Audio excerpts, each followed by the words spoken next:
আসমানে ঘর বানছে তারা।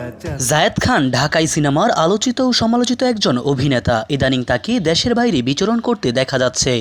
তবে খেলা পাগল এই অভিনেতা এবার ছুটে গেলেন মেসির কাছে। তিনি কোপা আমেরিকার আর্জেন্টিনার খেলা দেখতে ছুটে গেছেন সেখানে। বুধবার যুক্তরাষ্ট্রের ম্যাটলাইফ স্টেডিয়ামে কানাডার বিপক্ষে দাপটের সঙ্গে জিতেছে আর্জেন্টিনা। কোপা আমেরিকার প্রথম সেমিফাইনালে কানাডাকে 2-0 গোলে হারিয়ে ফাইনালে উঠেছে বর্তমান চ্যাম্পিয়ন আর্জেন্টিনা। তাদেরকে সাহস দিতেই যেন ঢাকাই অভিনেতা ছুটে গেলেন আমেরিকায়। গ্যালারিতে আর্জেন্টিনার জার্সি গায়ে আরেক বাংলাদেশি পতাকা উড়িয়ে উল্লাস করতে দেখা গেছে জায়েদ খানকে। এই নিয়ে ফেসবুকে পোস্ট দিয়েছেন তিনি। লিখেছেন, দেখা হবে ফাইনাল ম্যাচে। ভিআইপি বক্সের জন্য তিনি একজনকে ধন্যবাদও জানিয়েছেন।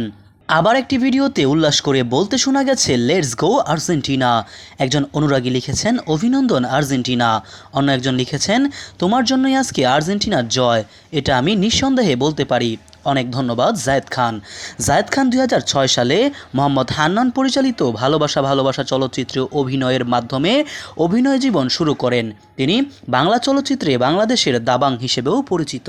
মোহাম্মদ সায়েম সরকার, নিউজ বাংলাদেশ 64।